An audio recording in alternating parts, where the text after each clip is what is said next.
Hello and welcome to the Plaid Oracle. This is a all signs reading for the full moon in Taurus. It's happening at almost exactly 24 degrees of Taurus, conjunct Uranus. So there is that electric sense. If you haven't watched one of these before, I have chosen cards for all of the signs, but I haven't looked at any of them. I'm going to read the bottoms of the decks as a kind of collective reading. I also have 3 stones that wanted to come out. There's this rose quartz globe that was a gift to me from a friend.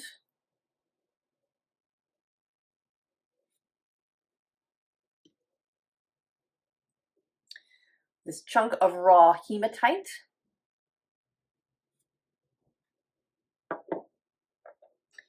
And this blue aventurine.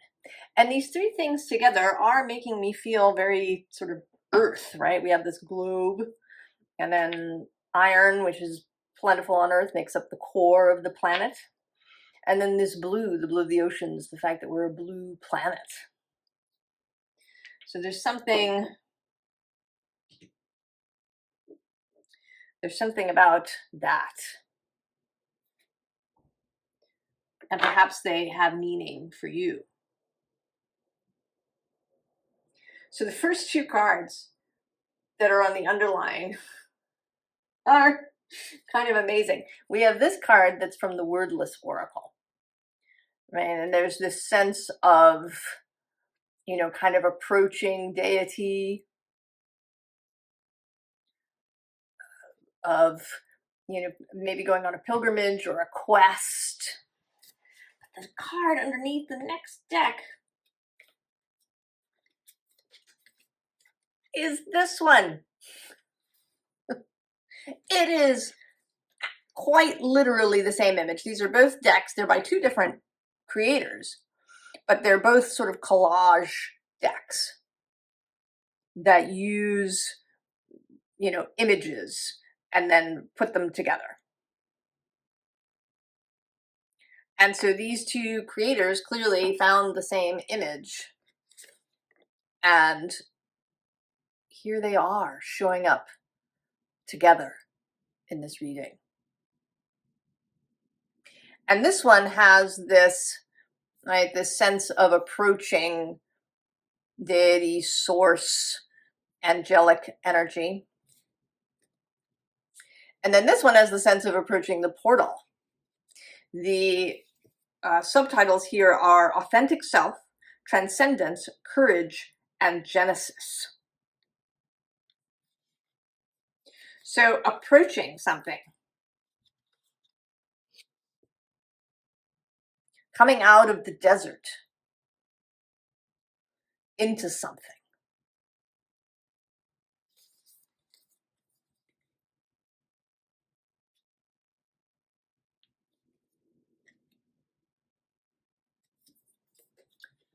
Then the 7 of Earth, a very optimistic sort of. She's very pleased.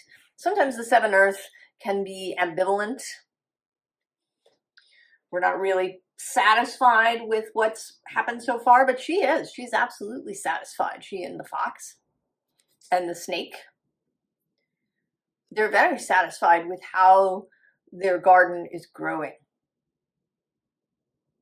So perhaps a greater sense of satisfaction and feeling that things are happening. That if maybe in the past we've felt like we're just wandering in the desert and there's nothing, maybe we've been wandering in the desert for a long time, and now finally we're coming to the doorway. We can see the growth, see the change. And then judgment. Right? Uranus. Because where he's concerned, prediction is really unlikely. There's so many things, so many possibilities, many of which you can't even fathom, see, know.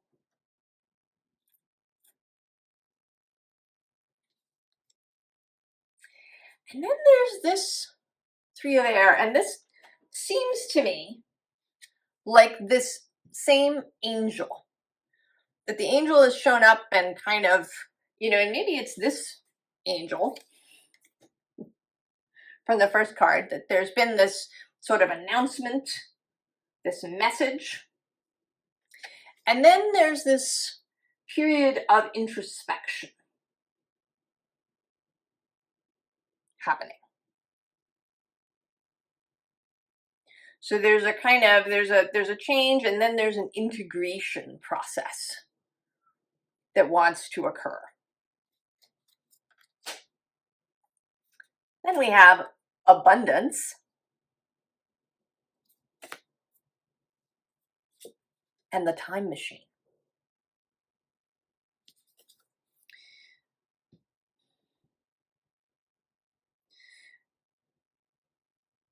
And there may be a sense that time, or that the way things happen, the order they happen in, our ability to see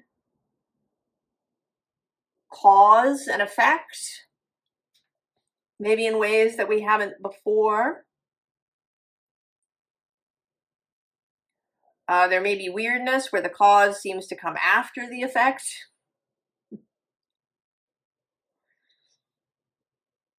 Some odd things. Some odd things occurring for us, I think. And they may not be, I'm going to pause for a second and close my window as the daily ritual of leaf blowing begins outside. I particularly enjoyed the other day when it was really windy and people were blowing their leaves.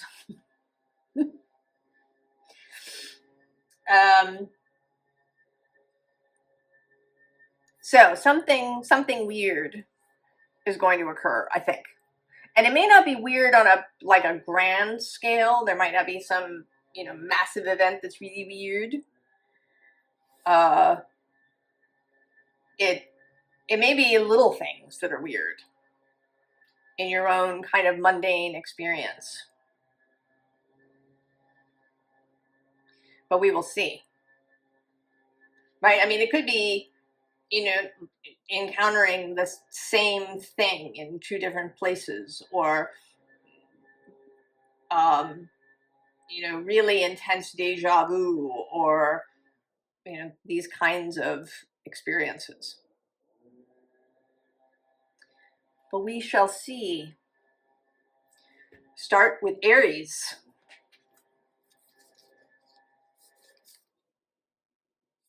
Ah, the Wordless Oracle.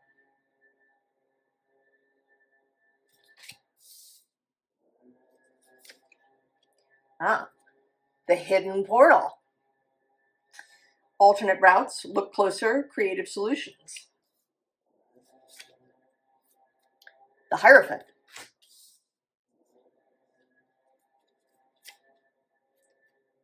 Death. Strength. Mindfulness. And we'll leave this for the end.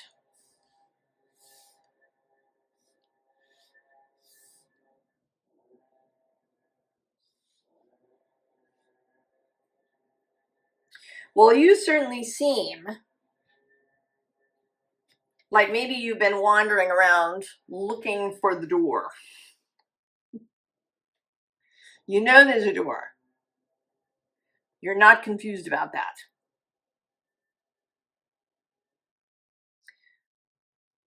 But maybe it's not where you expected it to be.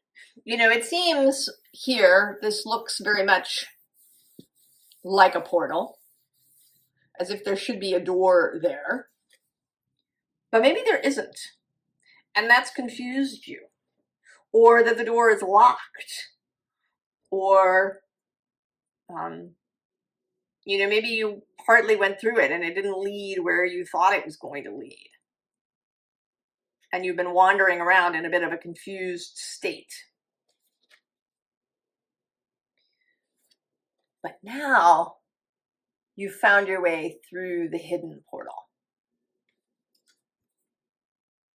Right? You've found after, you know, and I imagine that it's because your perspective changed in some way.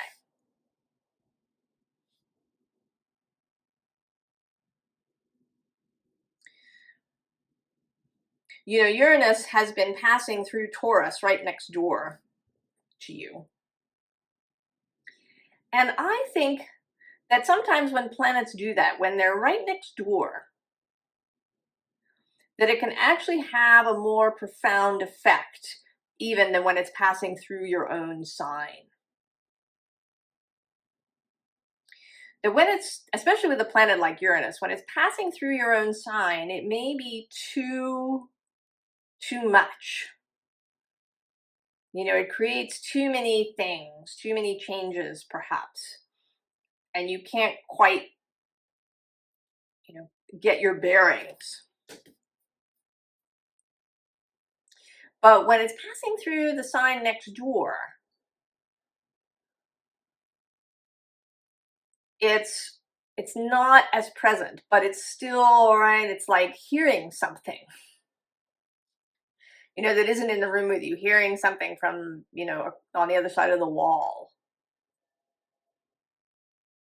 And, you know, I don't know if you've experienced that, you know, hearing there's a conversation happening in the next room. And you can find yourself really starting to listen closely because your mind wants to know, wants to distinguish words, wants to be clear. And so you can become really focused. You start really paying attention. We do have this mindfulness card here at the end. So maybe that in some way you really started to pay attention, maybe to weirdnesses. Maybe you really began noticing synchronicities. Maybe you began to notice the way things don't necessarily work the way people think they do. That there's this underlying hidden reality.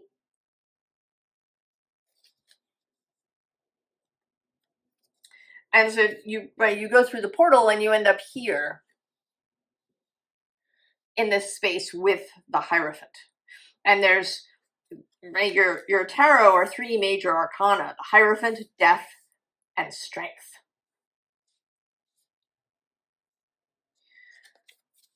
So meeting the Hierophant, who, you know, is this tree here in the card, meeting this universal power, coming to know it and understand it better. Not fully. I don't think we can as humans, but to have a better grip. And that, of course, is also happening on the other side of you. This with Saturn moving through Pisces, and Neptune actually has been moving through Pisces again, next door. So these major energies have been next door, and then Pluto's been square.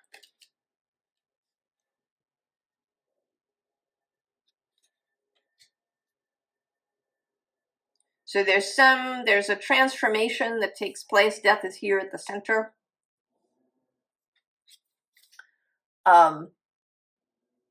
With Strength, there's a greater capacity to listen, to know,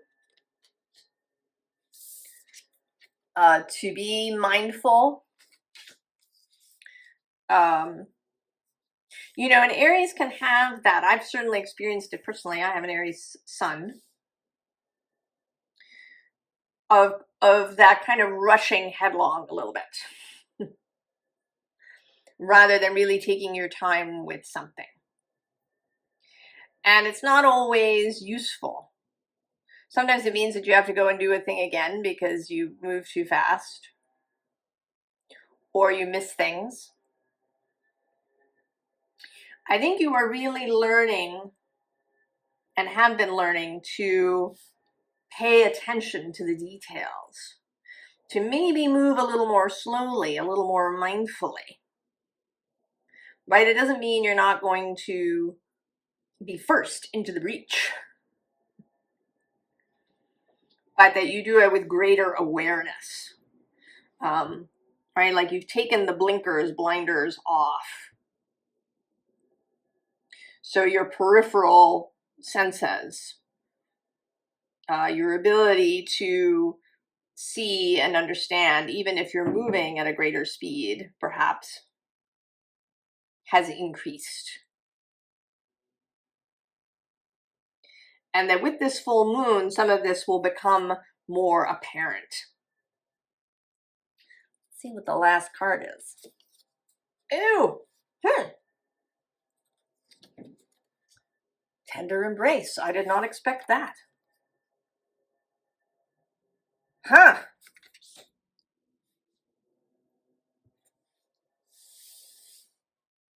Well,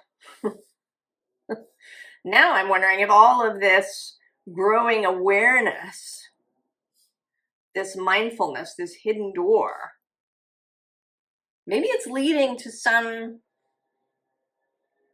recognition of a relationship that's around you. Now, it could be a relationship with Source, with your own wider self, with your own strength. But it could also be with a person.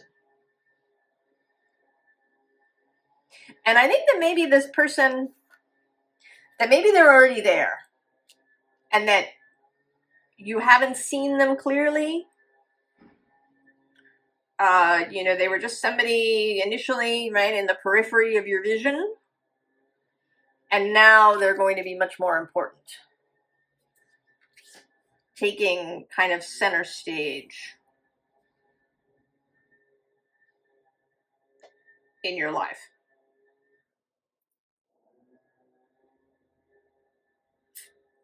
Oh, Aries. That was sort of see, Uranus, unexpected things. You just never know.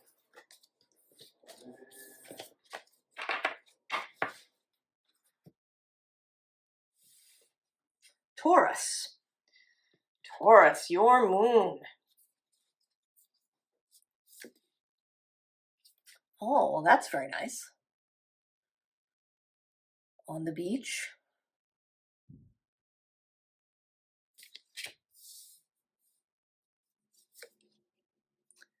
Nostalgic release. Healing the past, relationships, sensory memories. Very Venusian. 8 of air.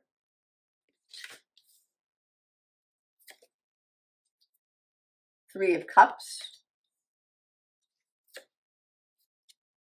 6 of earth. The soul journey. We'll leave this for the end. Well, this does seem like a release.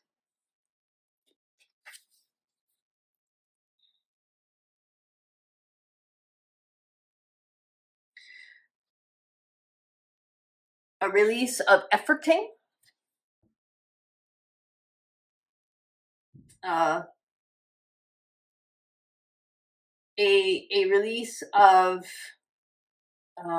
trying, of having to do. I'm thinking with these desert things, there's a Terry Pratchett book that involves a character who dies, and in that character's faith, there is a desert, and at the end of the desert is kind of knowledge or knowing, or the thing you're looking for, what you seek, is at the end of the desert. And he dies, and death is there with him, and death says that what you seek is at the end of the desert, and he says, and I love this, it's so fabulous, he says, which end? Which is so awesome, I can hardly stand it, right? have we been walking around in the desert? Have we been, when in fact, it was right there. Maybe part of the issue is that we've been wandering around. Have you been wandering around, Taurus, seeking in the desert, efforting, trying, maybe you've been collecting things, and it doesn't even have to be, things, but memories, ideas, belief systems. Have you just sort of been, adding all of this to the bag that you've been carrying through your life, and now it's, incredibly big and heavy? Filled with all kinds of stuff that you don't really need to be carrying. That you've kind of tied yourself up with duties and responsibilities that maybe are not yours. With belief systems that have hemmed you in.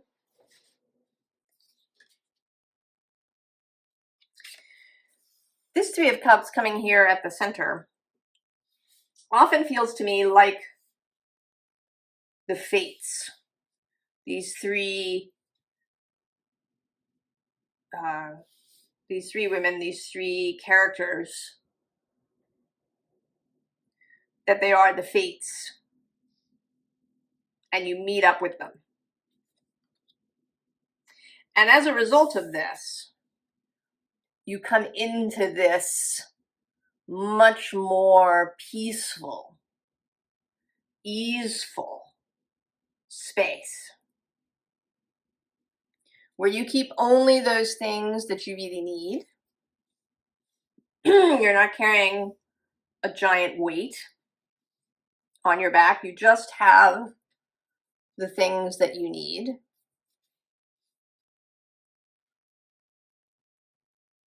And with the Six, that you are prepared to receive as much as you are prepared to give. To allow someone else to do for you, to allow someone else to just take care of it. Taurus.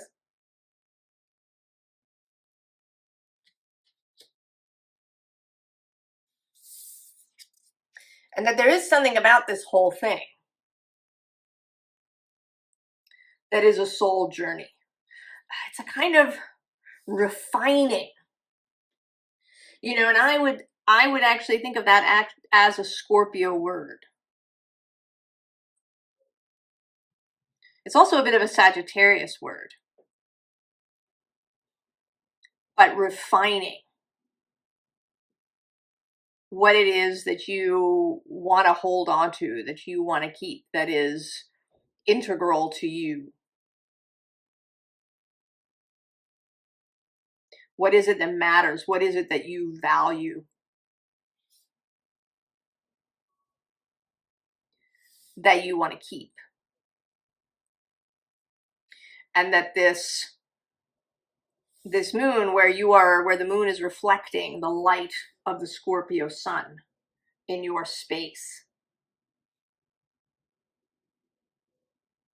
that you're finally feeling this release, right? That Uranus may be assisting you in some way. Let's see what the last card is. Oh, beyond the ordinary. So I want to say, I'm feeling today like this final card is the Uranus card.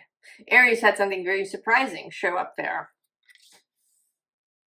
And yours feels like you finally seeing that you were on the right end of the desert all along.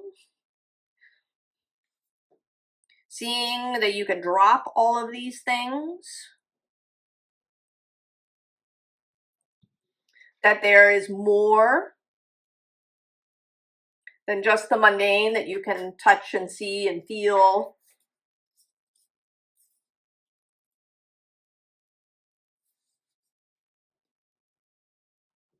right? You're running into the fates.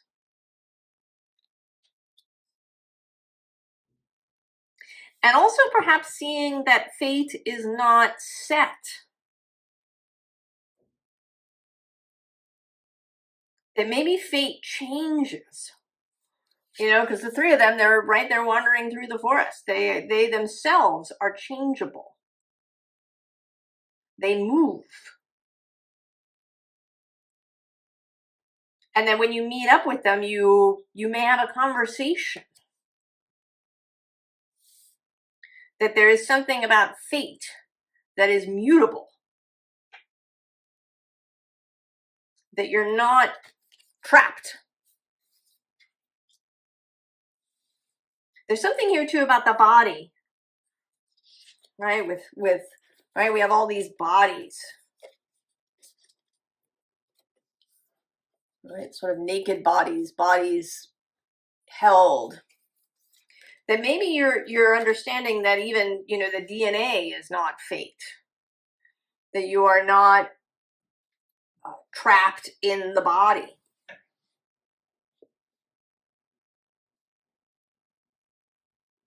That if you have, you know, some chronic condition, that you don't have to keep it.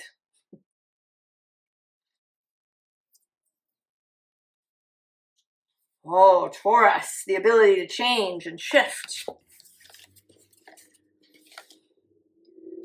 That is a gift.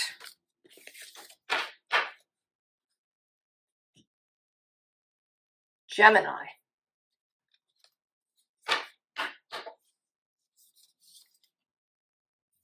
Oh, very Gemini.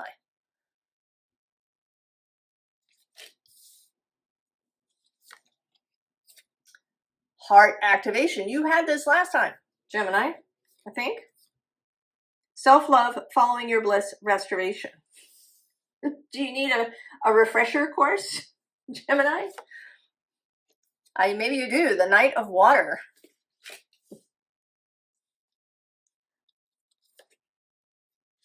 Four of Swords. Seven of Earth. Compassion. Did you have that too? I'm going to have to go and watch that. We'll save this for the end.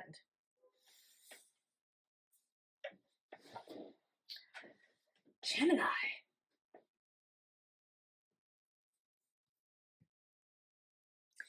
The phrase that's coming up with this is beautification of the mind. Beautification of the mind. Walking around, right? Walking in beauty. Beautification of the mind.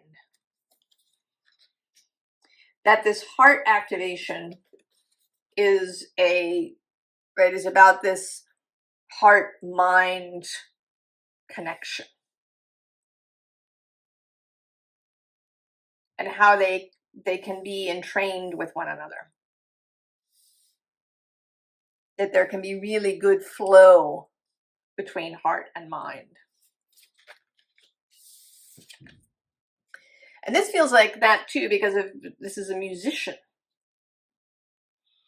And there's many things operating here at once. There's the skill of knowing how to play the instrument. It's using both hands. It's remembering the music or perhaps composing it. These are all sort of mental things. And then there's the heart, the feeling of the song. The emotion that it evokes.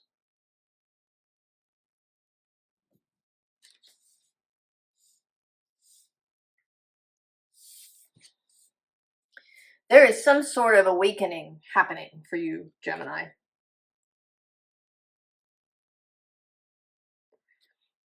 And it may be Jupiter's passage through Gemini, because he does have a watery aspect. He's at home in Pisces.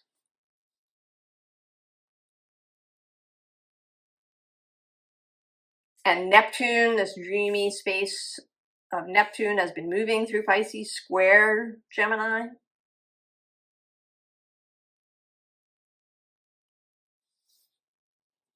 There's something about an awakening mind. Maybe an awakening to the mind not being separate. To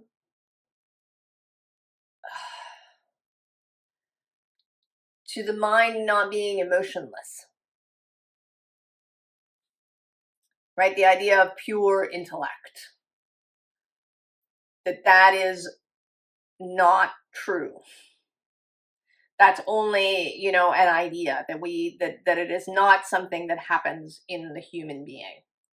That in a human being, you never have pure intellect.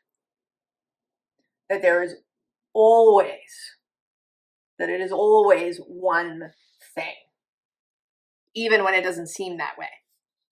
That even when we think we're acting in a purely rational, intellectual way, that is not true. That emotion and feeling and the heart are always present. Right? This seems, right, the fairy of heart here.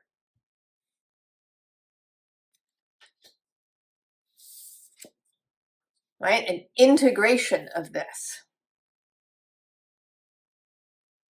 Of seeing yourself in wholeness, Gemini. So this awareness of how your heart runs through you. That it isn't even that it's being activated, that it's just that you are now becoming aware. As your little body formed in the womb, it is the heart that comes online first.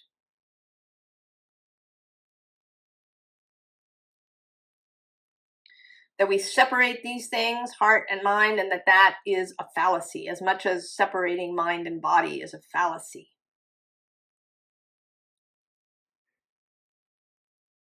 And that until we see things as truly integrated, as one, we're always going to, you know, maybe be going down wrong paths. What is this final card? I've been feeling this is the Uranian card here. Yeah, indeed. Powerful move. So this realization, this understanding, Gemini, will allow you to make this move, to make choices, to make moves that are powerful, that are what you want, that are effective, that are beautiful. To walk in beauty is to move powerfully. Gemini. Oh.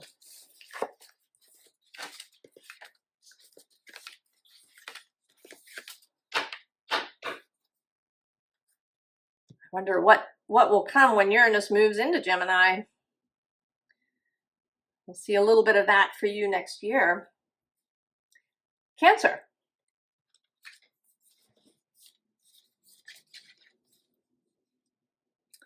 Oh, that's very beautiful. The flow into the fiery river.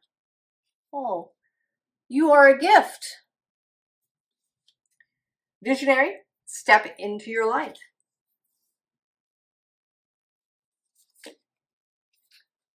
Five of air. Strength.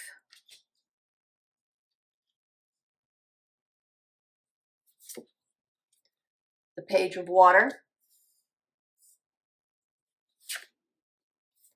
Passion. Oh, we'll save that. Cancer.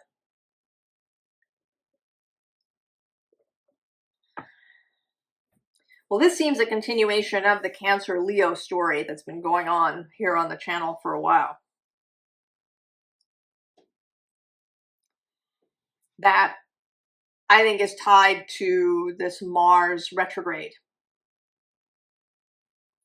He's moving through Leo now very slowly. On December 6th, he will station retrograde at about 6 degrees of Leo, and then he'll turn around.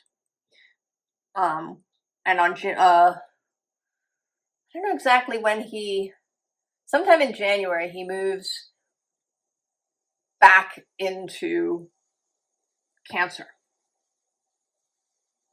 And then he's in Cancer for a long time. And then he turns around again at about 17 degrees of Cancer and then goes all the way back into Leo.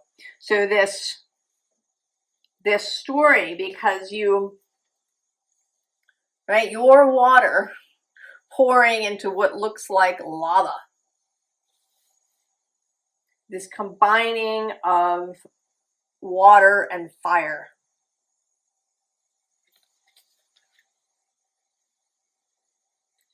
And that maybe each of you has needed something. It seems to me that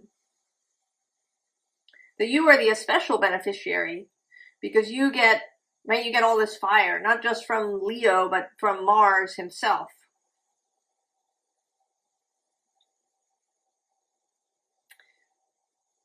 And through Scorpio. Scorpio is a fiery water sign, with Mars there, and Scorpio trines Cancer. So there is this, you have the ability to hold this fire, Cancer. You're also a cardinal sign. But it may be that you have felt subdued, that you felt, right, that your Cancer, that the cardinal energy has been distorted, that you haven't had a very positive or powerful view of yourself.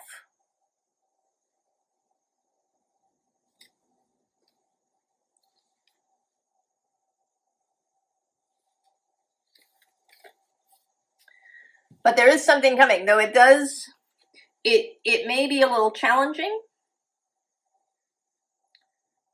It may require you to use skills that you haven't used before.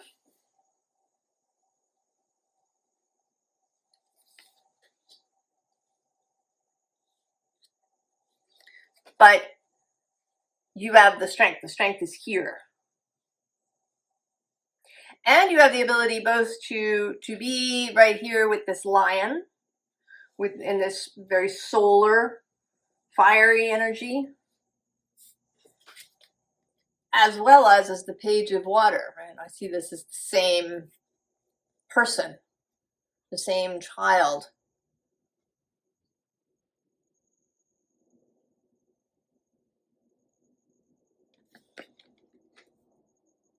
There is a thing here, I saw it in the Gemini reading too, of elements kind of coming together, of things integrating, right? Of Cancer's ability to be passionate. That it isn't just about being nurturing and caring and creating a home and all of these things that we usually associate with Cancer. That there is an initiatory, passionate energy that is wanting to come out, right? To combine the water and the fire. So we're going to look at this card, which I've been seeing as the Uranus factor. Oh, exposed and revealed. I think that you are going to reveal this passion. I mean, it may be that you will do it deliberately, that you will, right, that you will sing out, that you will speak, that you will let people know what it is that that, you know, has been wanting to be expressed, that maybe you've been holding down deliberately or subconsciously, that wants to be seen. And it's going to be seen. It could, with Uranus in the mix, it's possible that this will be seen not deliberately, that something will happen. You know, it's right, you're singing in the shower, and unbeknownst to you, you know, somebody is listening to you.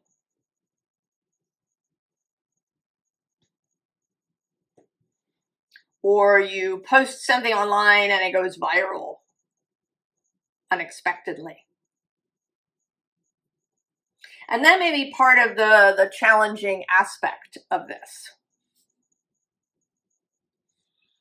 That suddenly there will be a lot of people hearing you, listening to this new side of you. And that may be a little uncomfortable. But the strength sits at the center of your reading, Cancer. You're ready. This Uranus energy, this full moon is sextile your sign, while Neptune is trine.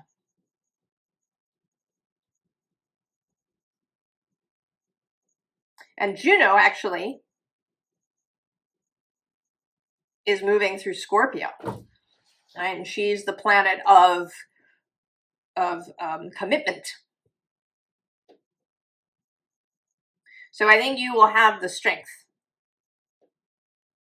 to be seen as a passionate person. And I don't, you know, I want passion to be about living, not, you know, that you have a passion project or that you have to find your passion.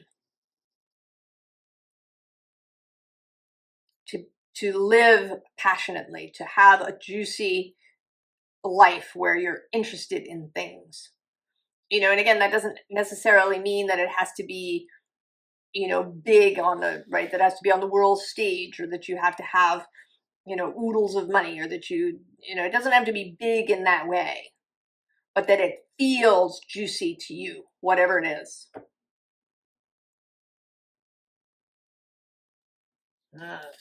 Cancer. Seen. Revealed.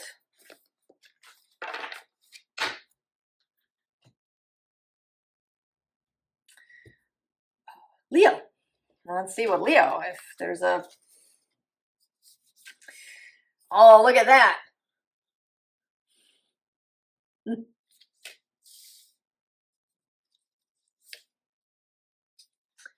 Gentle drift. There's no need to rush. Go with the flow. Trust.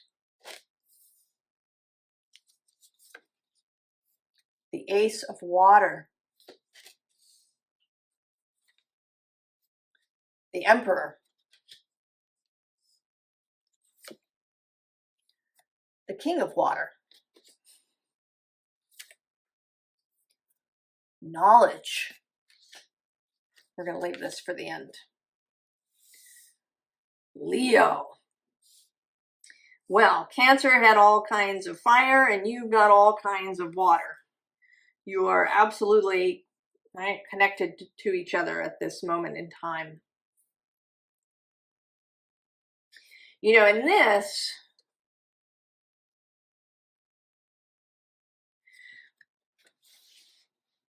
image, that you know, there is something that is going to be revealed, that the sun is going to emerge. But there's also a sense here with the moon up here that maybe this is about the next new moon that's coming up. It's the new moon in Sagittarius on December 1st. There may be something that's happening for you then that is trine Leo. I think it's at about 9 degrees, 9, 10, I think, degrees of Sagittarius.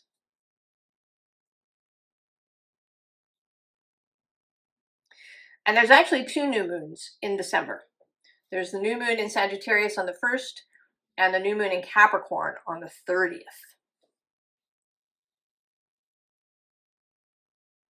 So that's sort of interesting. And I don't know, may have some sort of message for you, Leo. But right, that's something. So also that something is forming within, because there's definitely a sense of a pause, it's not being a really active moment, because we do have this gentle drift card.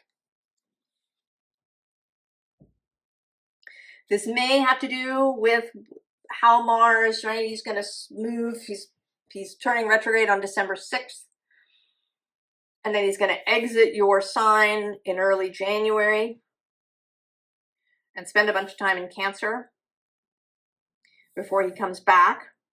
So there is this retrograde that involves water. The water is going to be brought back to you from Cancer to your sign. That there is, right, there's this kind of peaceful space. A time for whatever this is to finish building.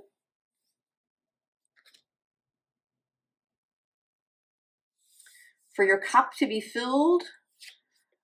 For the Emperor to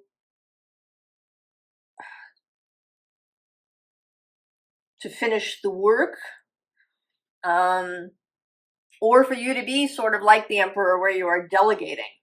And in the Cancer reading, you may want to watch it. There were 2 characters, Strength and the Page of Water, as fire and water. And you have the same effect here with the Emperor, who's associated with Aries and fire, and then this King of Water. So the ability to hold all of this. And then we also get knowledge with the air element. And then we do have the earth. So we kind of have all the elements here. And this also feels to me like it is related to Pluto's imminent move into Aquarius. Because now this energy is really going to be influencing and putting pressure on the fixed signs. And on all of them, Taurus, Leo, Scorpio, and Aquarius. And that he is opposite you. So there's something about the Leo-Aquarius dynamic. There's something about using all of these fixed elements. There's something about the fixed elements leading the way in a way that they haven't before.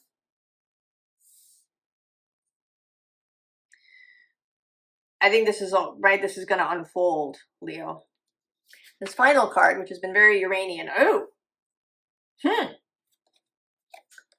let it go. Oh,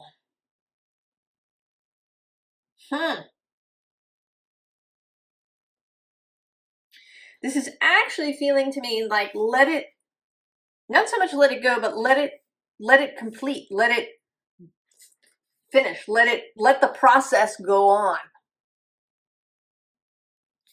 No micromanaging. You're gonna, right, you delegated, You delegated something perhaps to the universe or even to other people. And now you're going to let, right? You're going to let that go. You're going to let the process occur. I mean, there's been a lot of stuff happening for you, Leo. We are, you know, Mars is in there, even though the opposition isn't direct. There's still an opposition to Pluto, and it will be direct on January 3rd, and then I think April 26th, I want to say. Don't quote me on that one. But there's 2 more Mars-Pluto oppositions. Leo, Aquarius. There's this retrograde. So there may, in fact, be a lot of internal pressure to take action of some kind. Right? A kind of, I must take action, otherwise everything will fall apart. And you are being advised to not do that. That if a process has begun, if you've set something into motion, allow it to do its thing. Right? You've planted the seed, don't go and stare at it or dig it up or, you know, just let it go. Oh, Leo. Fire and water.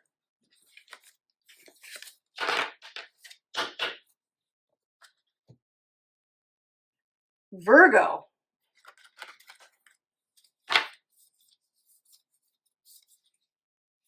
Oh.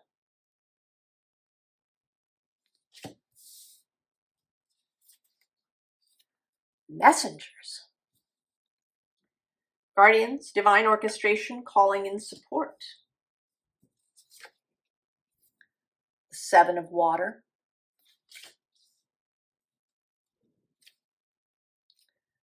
The Hanged Man. The 9 of fire.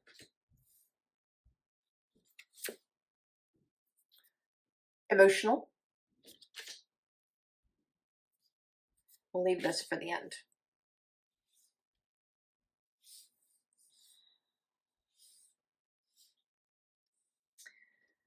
Well, Virgo, it seems like you are learning a little bit to how to allow. I have a sense here of a kind of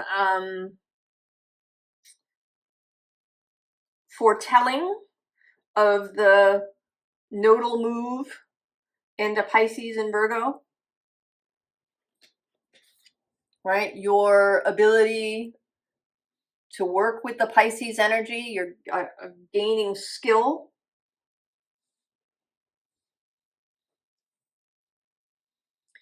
At using that Pisces energy across the way.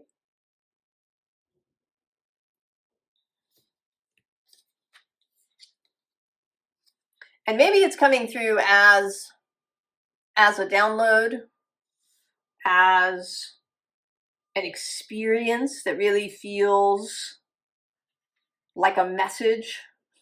You know, we have those sometimes, don't we? We have an experience that feels very much like, this is a message. Did you get it?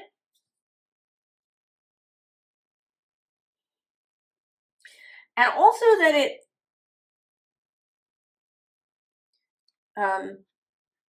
that it might come from within, but also that it might, you know, kind of spark something here inside of you that will then, you know, sort of grow and expand out.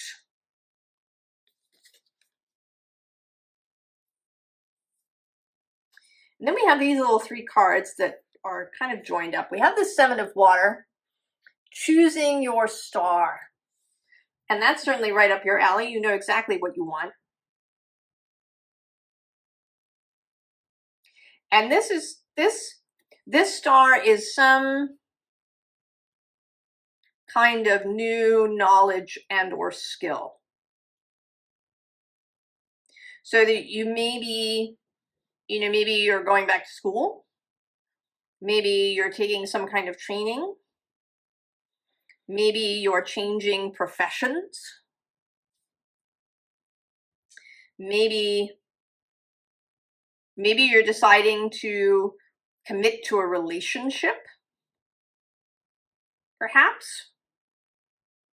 Because we have you making this choice. And then in the center we have the Hanged Man, who in the Norse Odin version, Odin hangs there for 9 days. And while he's hanging there, he also gives up his eye, but he hangs there and he learns the secrets of the runes. He increases his magical skill. And then at the other end, we have you performing magic. Right here, you're just sort of starting, and now you have skills. There is going to be a time in between. There's going to be a learning curve, a period of study.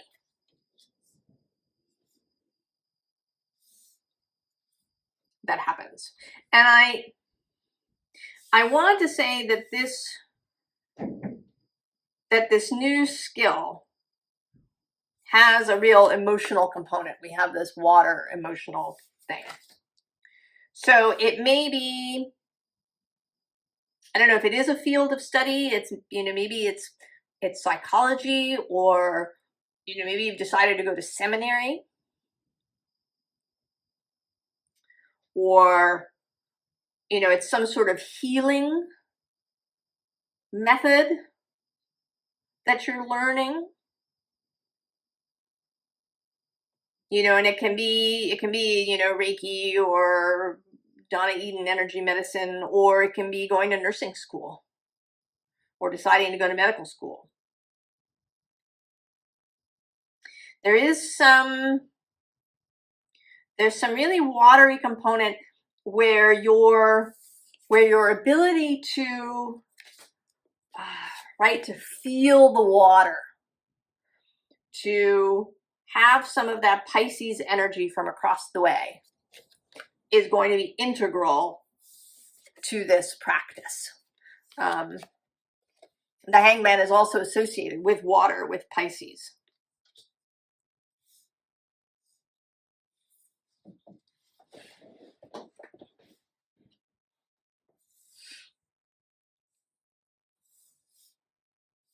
So whatever this is, whatever choice you're about to make, Virgo,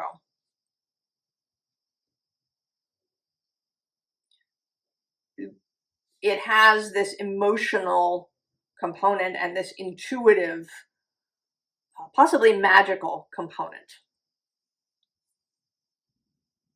Because certainly, even going to medical school, there's a lot of technical stuff there, but I think the best doctors are the ones who honor their intuition. So we're going to look at this last card. It's been very Uranian.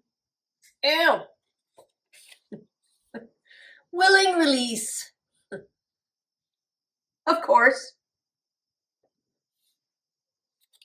Right? You have to be, willing to be hit by the wave.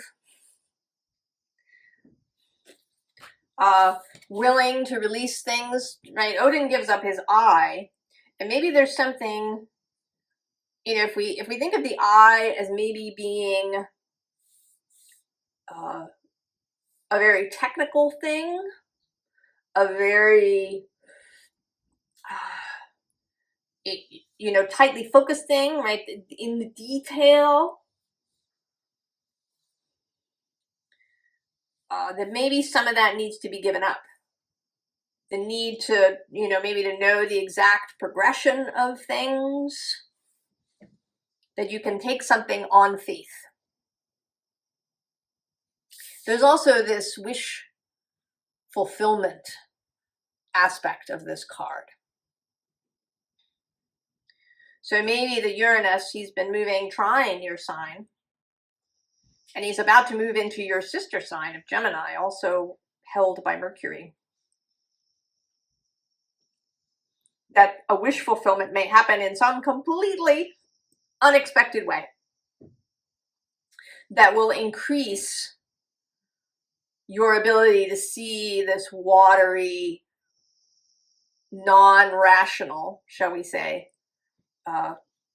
component of the universe. Virgo. You definitely have to comment if you know what this is that you're learning, choosing. Libra.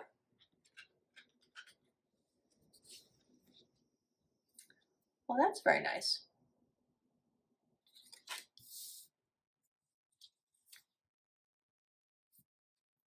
Deep rest.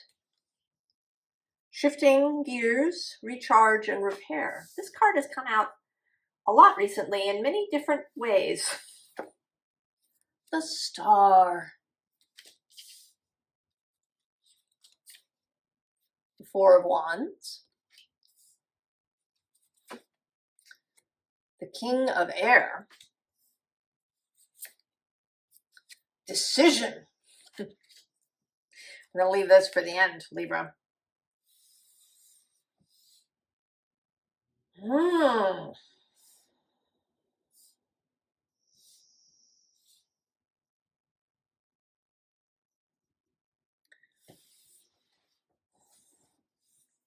So there is something that you want, Libra,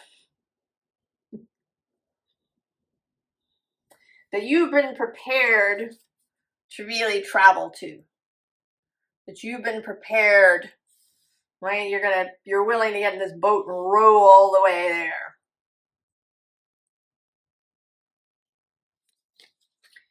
But then maybe this is not the right approach. Or maybe you've just been efforting for a really long time because there's this call for deep rest. Maybe certainly Pluto's been moving through Capricorn, that's square Libra.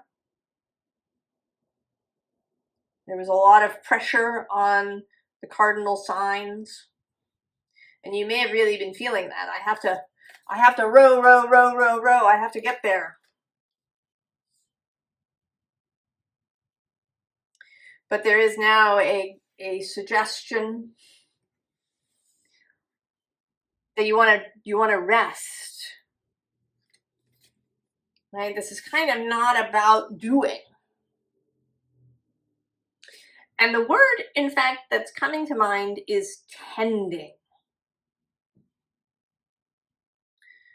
To tend, right? To tend to a garden. And even to tend to a house, to your home.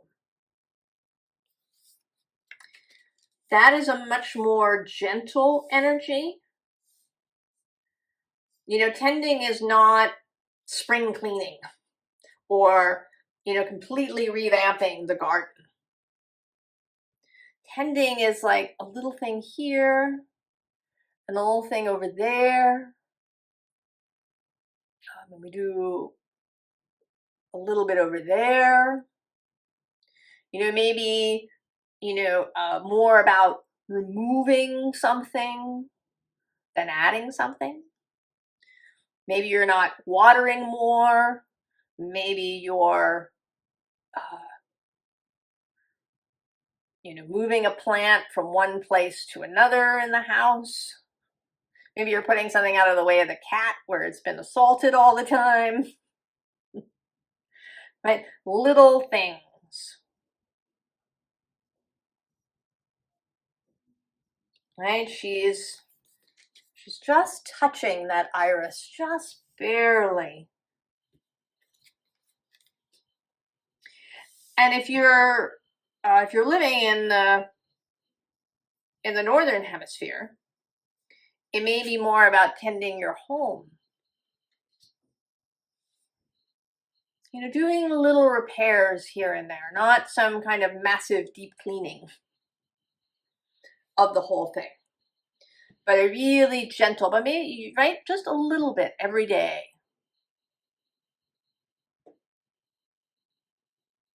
And there's something very loving about it.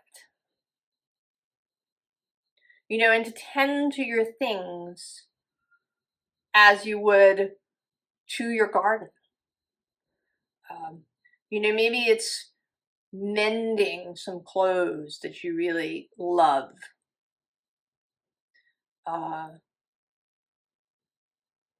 You know, maybe it's, you know, putting something in the wash that hasn't, you know, putting a rug just in the wash. Or, you know, maybe it's rearranging a display cabinet, or reordering the books on your shelf. Just little tending things. And I want to say that this process, this kind of gentle tending process, is going to bring you a lot of clarity and the ability to make a decision, the clarity and decisiveness. That if you've just been rowing, trying to get somewhere, but you haven't been getting somewhere, or maybe you've even come to a fork in the river, and you've been sitting there. That's the other possibility, is that you've come to a fork in the river and you've just been sitting there because you don't know which way to go. Maybe you've been making lists of pros and cons for both sides of the river, but you haven't been able to figure out where to go. And that it's time to just, right, like, turn away from that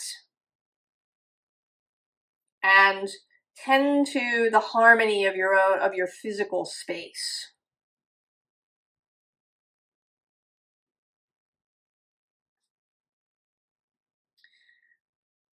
Right, the moon Taurus is your sister sign, the other home of Venus.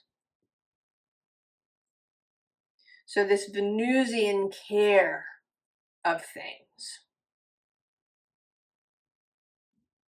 Care, gentleness, the desire to beautify, to create a really harmonious feeling. You know, maybe you're going to rearrange the furniture in a room a little bit. You know, maybe you bring in some dried flowers, or you change the lighting a little bit, right? You're just creating a more harmonious feeling in the space. And that this process of tending will bring you clarity about which way to go. So this last card has been sort of Uranian and unexpected. Oh, smoke and mirrors. So indeed, you have been, right, you've been fogged up.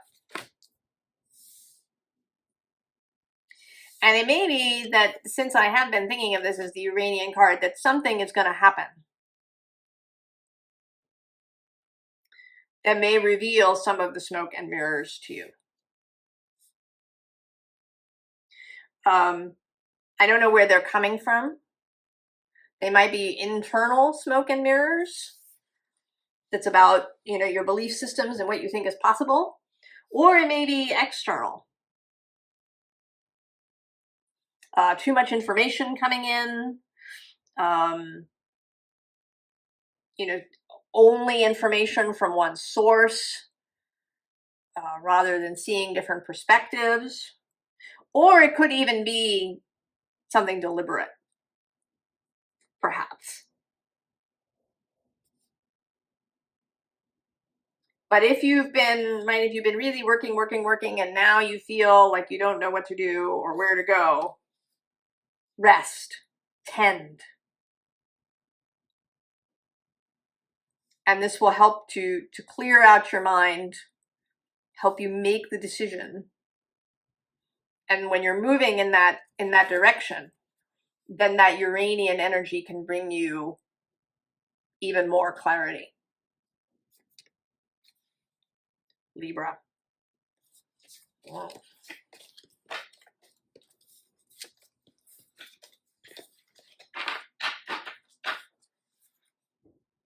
Scorpio.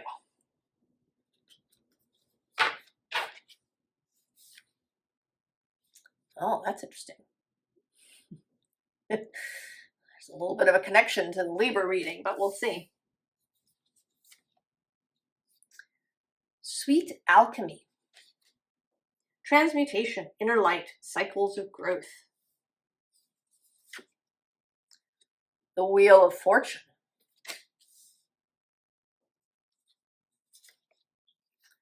Nine of Swords.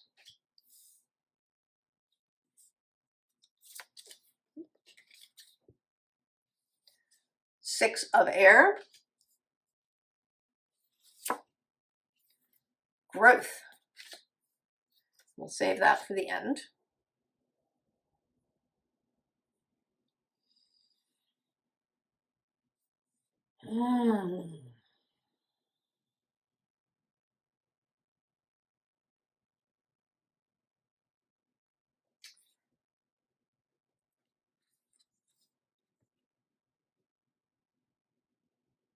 You're changing boats, Scorpio.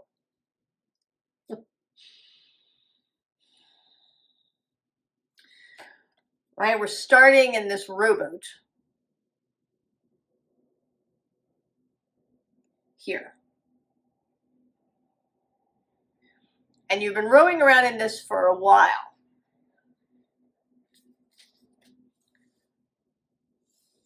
But change is coming. And I think that while you've been rowing around in this boat, inner things have been going on for you. Right? The alchemy has been proceeding. Probably deliberately. You've been doing the stuff. You've been exploring, thinking about things, contemplating.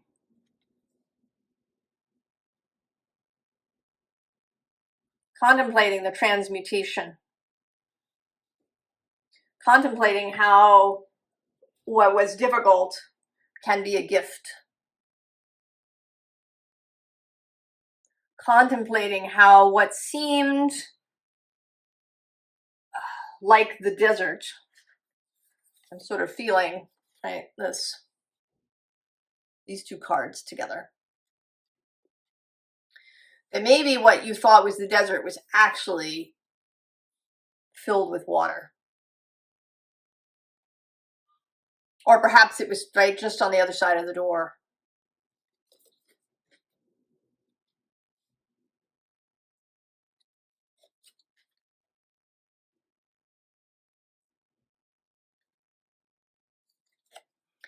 With this Wheel of Fortune, I'm really, these two beings touching the moon.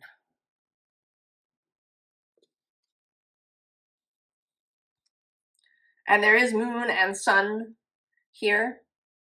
There's also the sign of the South Node, which is moving through Libra. There is a little bit of a Libra connection, perhaps. Iris is also figure in Libra's reading. But something, right? Two things coming together in an unexpected way. This Jupiterian energy. This solar energy. Here with this symbol, a little bit of Mars happening. He is your guide. Scorpio along with Pluto.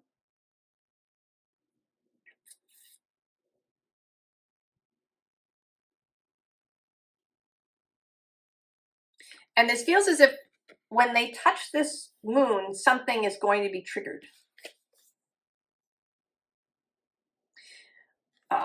This Uranus aspect, he also, right, the Wheel of Fortune has a Uranus feeling to it as well.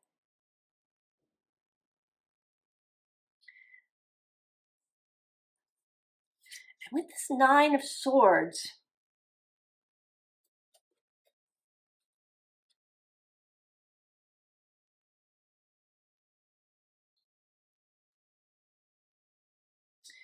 how this is feeling today is that this is you, or this is your more, right, a little bit more connected to your wider self. And then this is, right, the scared you. And how it's feeling today is that this you is looking at the scared you with enormous compassion.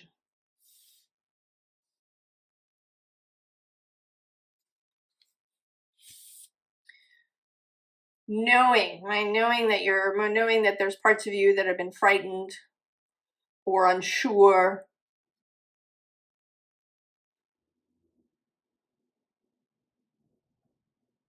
And I think you're just seeing yourself in a whole new light. And I think that you are learning to identify more with this wider self and less with the scared self.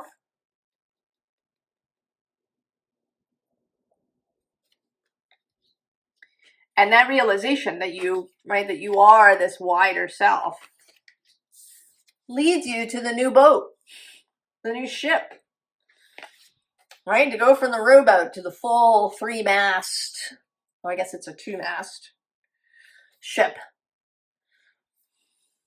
that sails not just the seas, but the ethers. This multi-dimensional ship that can take you to all kinds of places. And that takes us to growth and expansion.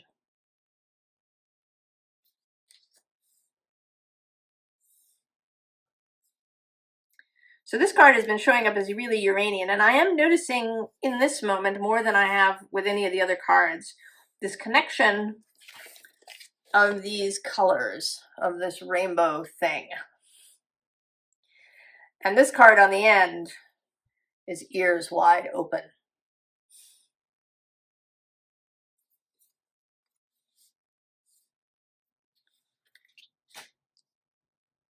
A whole new level of awareness.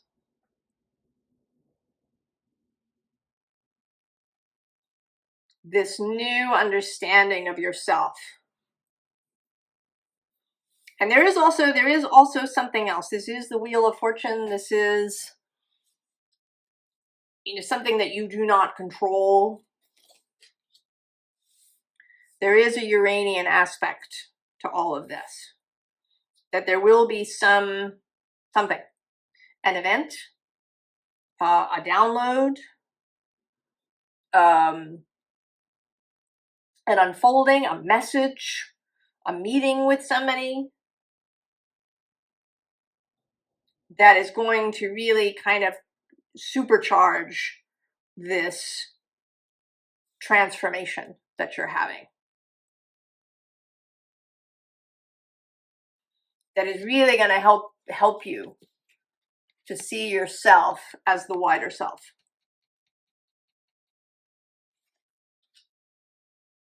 Scorpio.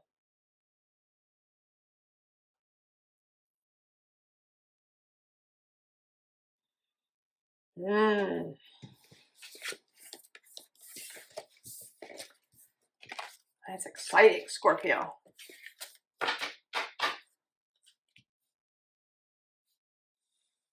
Sagittarius.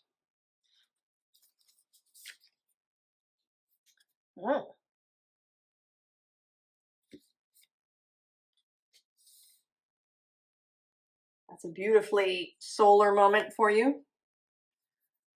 Sweet surrender. Let it go, releasing earthly attachments, clear the air.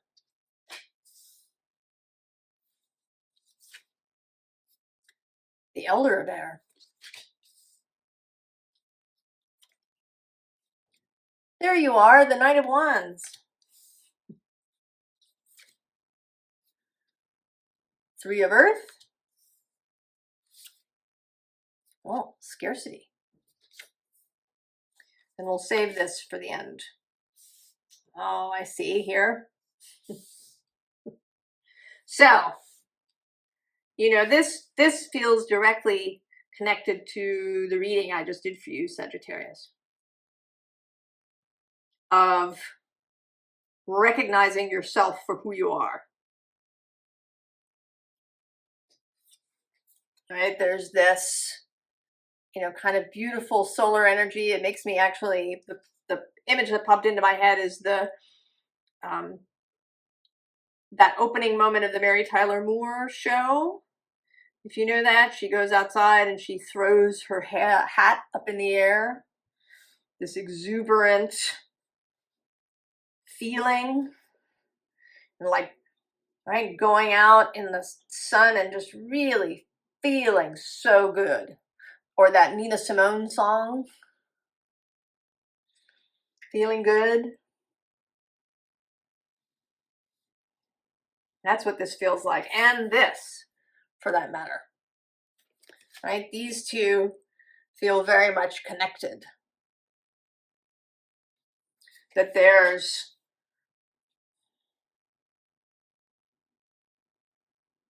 and this, right, this releasing earthly attachments, that also feels connected to the reading, where there was a release of trying to be something that you're not. Of sort of trying to be Taurus or trying to be Capricorn. Perhaps. Not releasing earthly attachments in the sense that you should, you know, become part of the 5D and transcend all of earthly things because they're not spiritual. But releasing earthly attachments in the sense of being overly attached to things. You know, maybe overly attached to having things be very stable, or overly attached to needing X dollars in the bank, or that you need to be very responsible. You know, I have to have a full-time job because that's the responsible thing. Right? Whatever that is for you, releasing that. And then, yeah, right, the new idea, the sword of truth. Picking it up and saying, oh, there it is. Right? There's a kind of pulling the sword from the stone feeling here. And then you're ready to go. You get on your horse and you go. To be right as yourself. And then these two cards. So, right, this scarcity person seems like she's a statue made of stone. And this card often looks to me as if she is coming out of stone. That she was, you know, like Pygmalion, that she was a statue, and now she is returning to human form. That you were trapped in this, right, whatever these earthly attachments were. To having a particular job, to making a specific amount of money, to being responsible in some very earthy way, to doing all of the, quote, normal things. To, you know, and it could be even a little, you know, less grand than that. You know, maybe somebody gave you, you know, this is how you do marketing. You have to do these things in this order. And it's just been like a slog for you. You know, or this is how you have good health. You eat these things and you exercise this amount. And you do all of these things in order. Right? It might be it might be small things. Or it could be the entire way that you've seen your life. And that this need, this fear-based need to, you know, be solid, be stable, be whatever it is, whatever earthy word you want to choose, has actually created a sense of scarcity for you. And now you are being released. Right? Seeing yourself coming.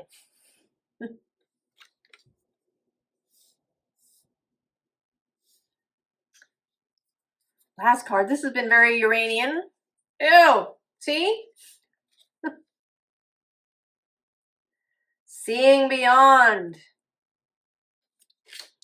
Right? The ability to see. When you come out of this being, you know, stuck in stone. When you really embrace your own self, your own skills, even if they don't conform to whatever is around you that you thought you had to conform to. Right? Really, this is conformity.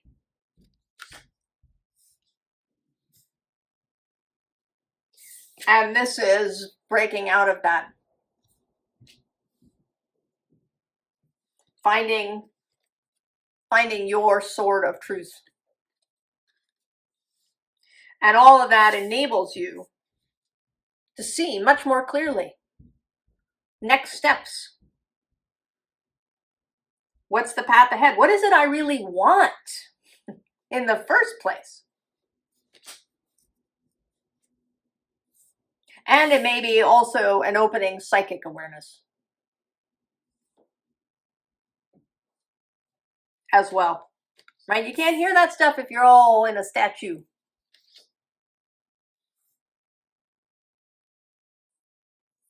Oh, it's exciting, Sagittarius.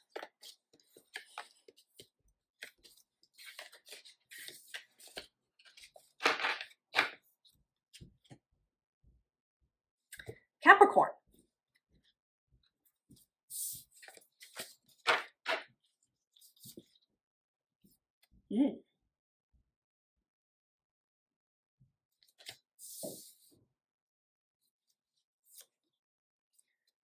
Pyramid. Amplification, harmonic resonance, cosmic union. The Knight of Earth.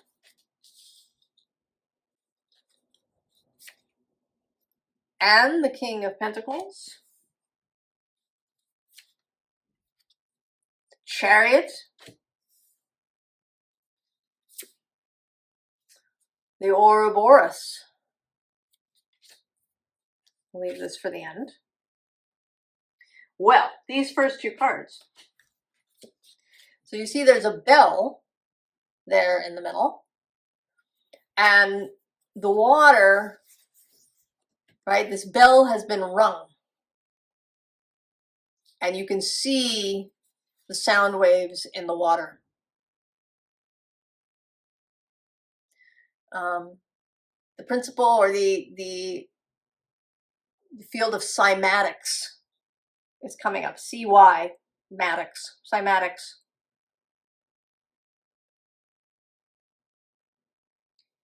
You know, that might be relevant.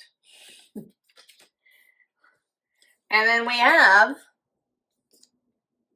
amplification, harmonic resonance, cosmic union. The bell has rung, Capricorn. And you are hearing it. And I want to say that that this is you, that you are the knight. Usually it's the Queen of Earth that's associated with Capricorn, but you are the knight.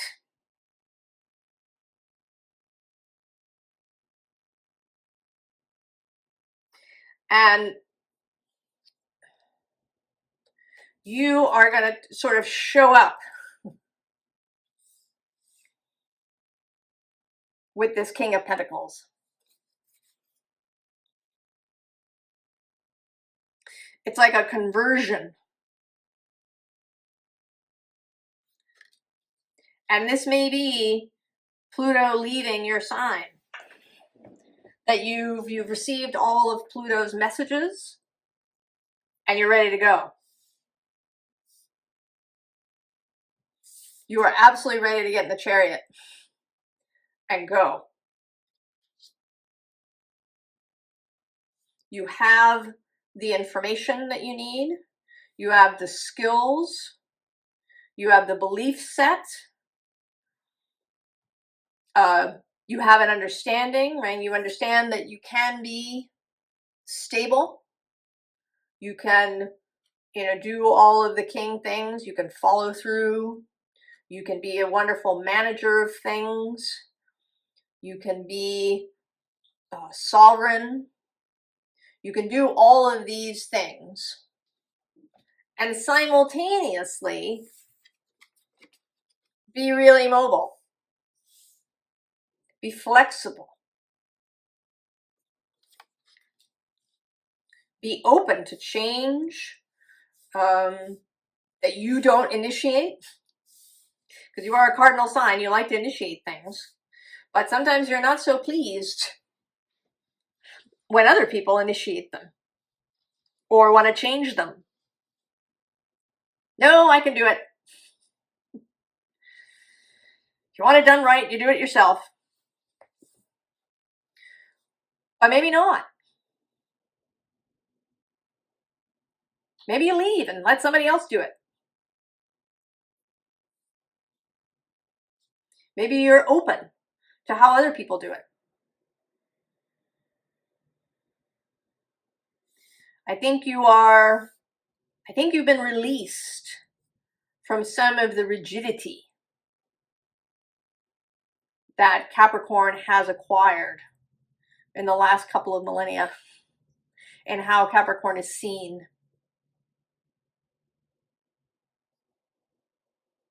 I mean, even in my own mind, in my lexicon, Taurus is earth, soil, Virgo is the bricks that you make out of it, and then Capricorn is the building. But that, right, that's a little solid. I mean, it's kind of okay, right, as a metaphor, but we don't want to use that metaphor too seriously. Because then we can see Capricorn as a little rigid, right? The structure is made and can't be changed. But maybe it's more like that Hogwarts thing where the stairwells can move and change. Or it's like a houseboat that can move somewhere else. Or it's a tent that you fold up and take somewhere else.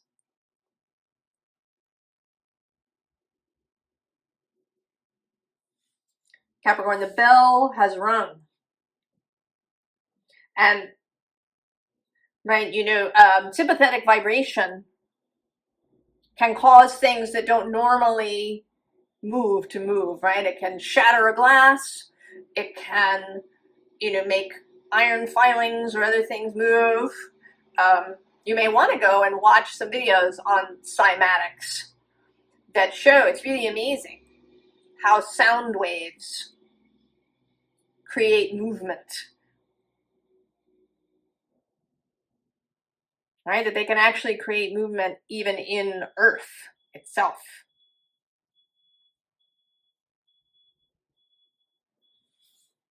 All right, this last card's been very Uranian.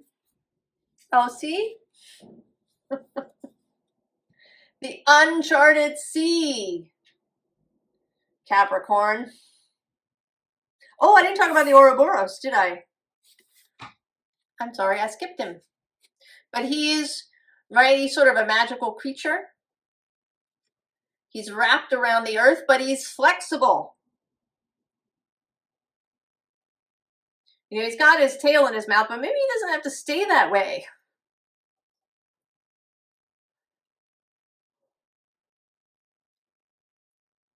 Right? Maybe he can shift and move in ways that are unanticipated, right? To go on the uncharted sea. The past is not a map to the future, Capricorn.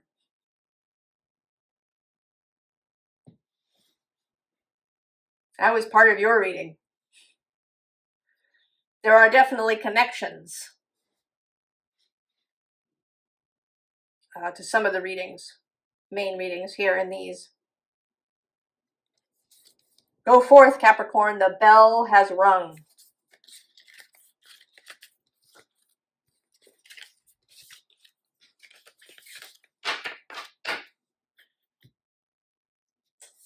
Aquarius. Oh.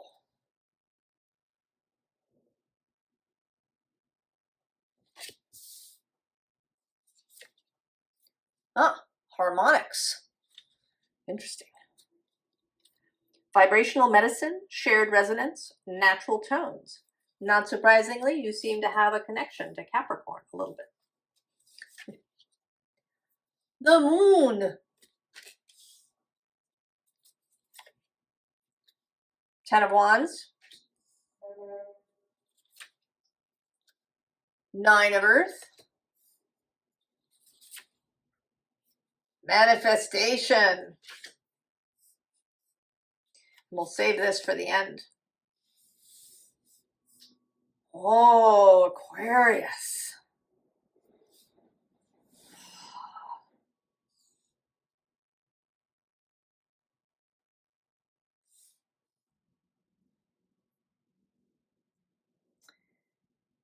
You know, this moon happens square your sign. But Pluto is going to re-enter Aquarius just 4 days post this full moon.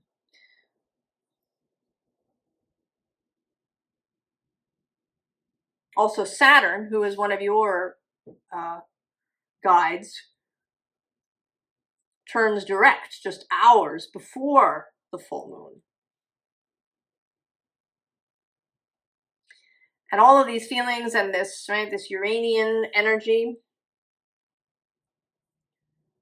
There's also a Pisces feeling here, clearly.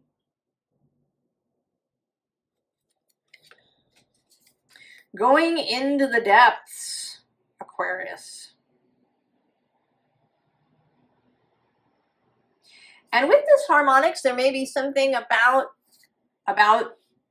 vibrational medicine, energy healing for you, either for you or for you to learn or do.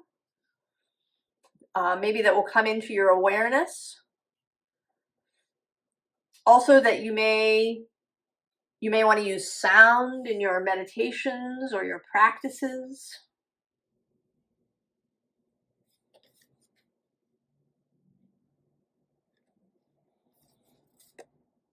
Right, that there's a real ethereal feeling here, and with the moon,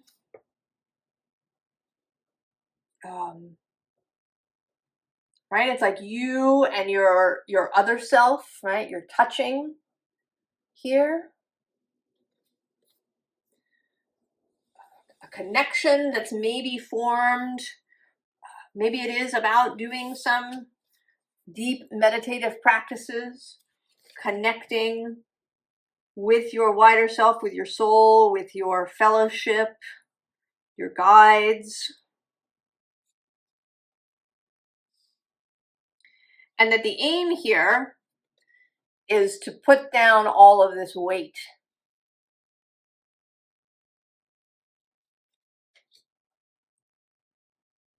To put down all of this weight. I believe that part of Saturn's message as he passes through Pisces is that we learn, you know, that reality is beautiful and bountiful.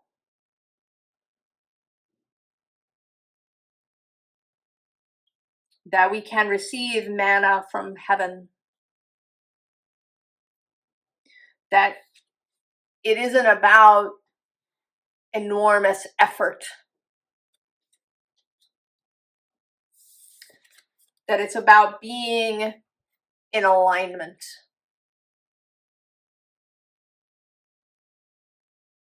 I mean, this actually feels like some sort of manifestation practice, some sort of method for achieving alignment with yourself, with those things that you want to create in the world, that you want to have, maybe that you want to give to others, because there is this, right? There's this touch here.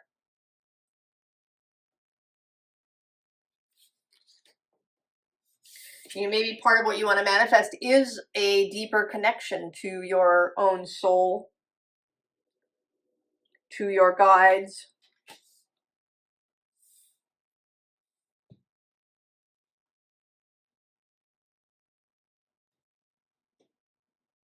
You know, another thing I believe is that part of Pluto's gift as he moved through Capricorn was a new relationship to the earth element, a more flexible relationship to the earth element, recognizing that energy happens first. What comes to be, what is manifest, occurs in the energetic, right? In the harmonic, in the vibrational, in the creational seas of the universe first. And then it comes into what we think of as physical being.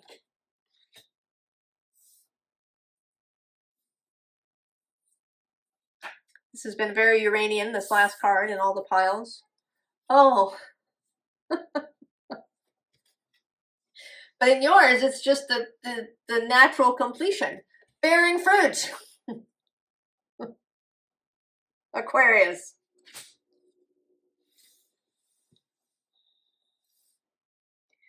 So learning to release all of this efforting, weight, carrying it all around. It's about alignment, Aquarius. And however you like to achieve that, that's for you individually. Maybe it's communing with nature and the planets. Maybe it's planetary magic. Maybe it's meditation, contemplation. Maybe it's music and dance. Maybe it's swimming in the ocean or taking baths. Whatever it is, you develop what you want to come into alignment and bring what you want into being. Aquarius.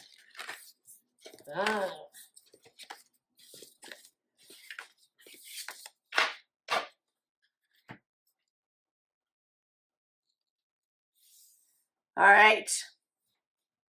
Pisces. I don't know why I'm obsessed with everything being straight, but Pisces.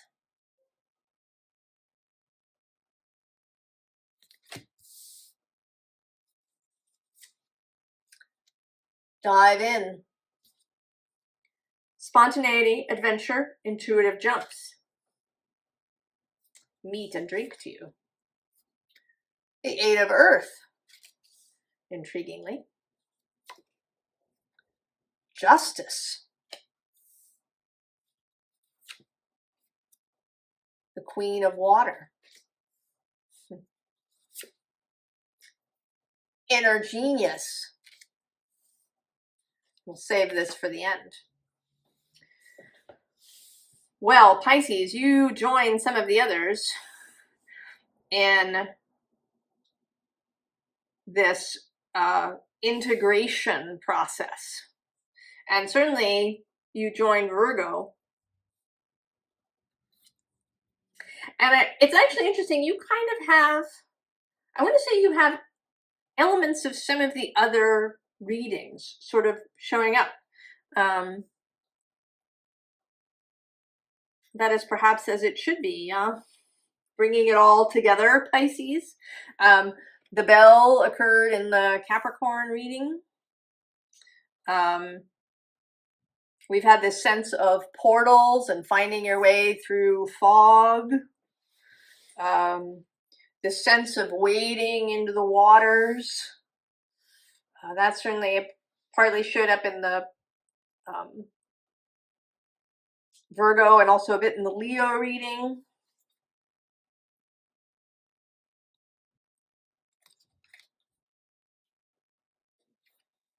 And then this spontaneity.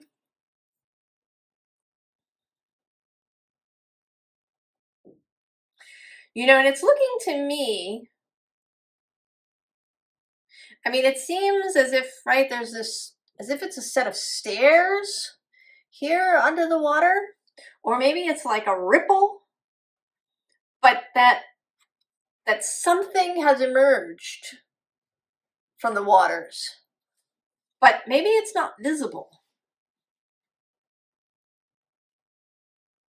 That there's some energy, some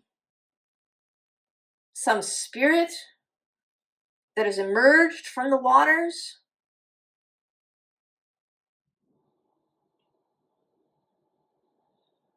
Some previously unseen thing.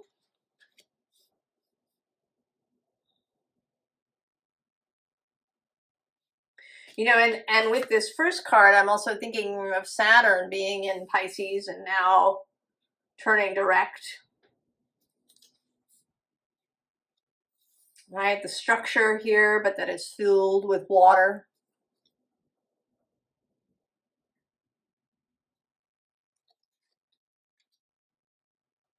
The bringing things into reality. Recognizing also the flexible nature of what we see as physical reality. And with these three center cards, this combination of Virgo and Pisces, of earth and water, right? With the Queen of Water and this Eight of Earth, and then the balancing act in the middle. The joining up of these two things, the integration, the recognition that these two things work together, that they are not separate.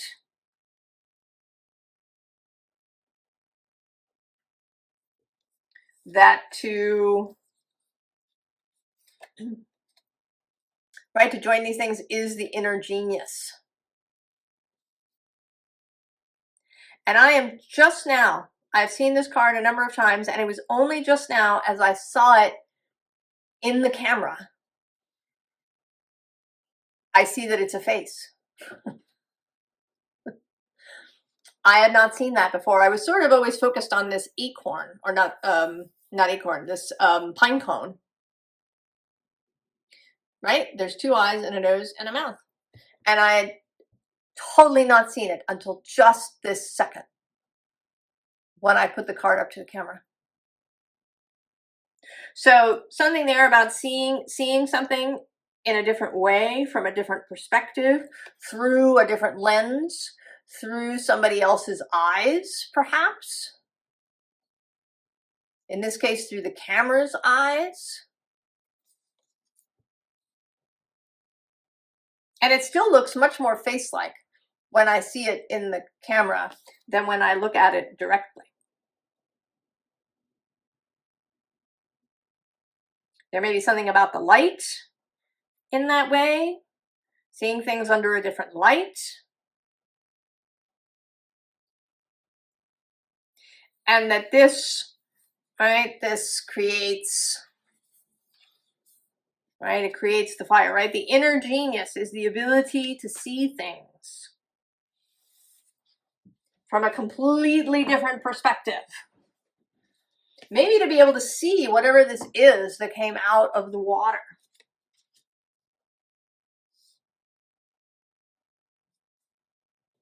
That something has arrived. And that you, Pisces, will perceive it.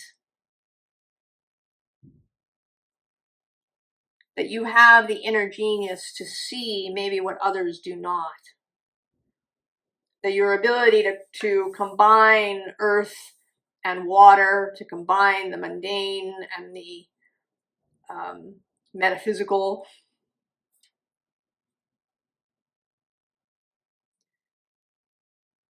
is your, right, it's your ability, your inner genius.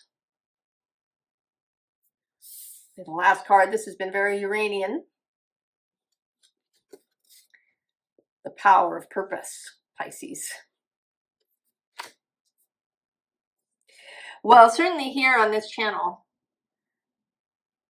Pisces' purpose as a seer, an oracle, a visionary, a walker between worlds,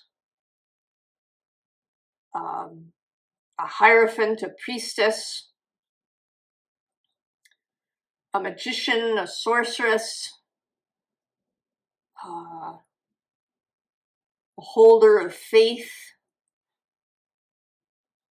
is well established.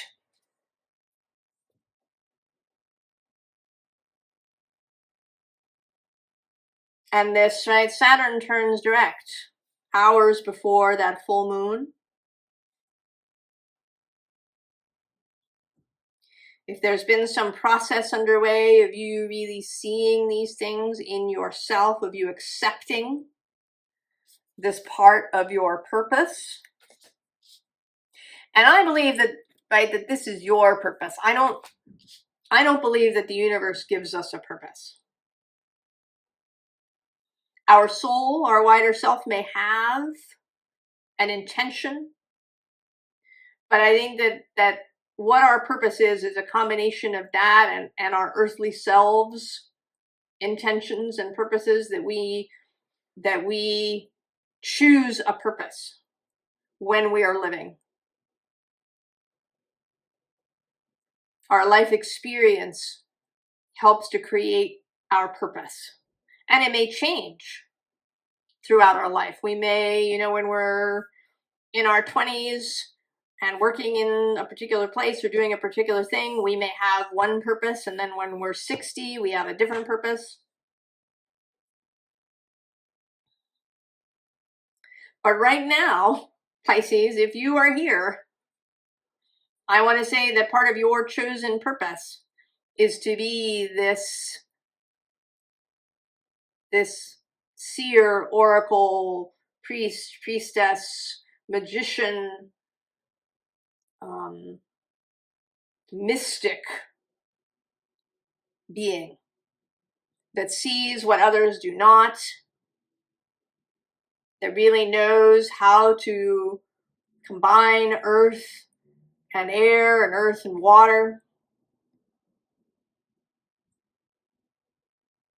that is going to and I think this purpose will really unfold as the North Node passes through Pisces. And I'm really looking forward to seeing it, Pisces. I hope that you are just as excited. And I thank you. And I wish you the very, very best. And I will see you later. So long.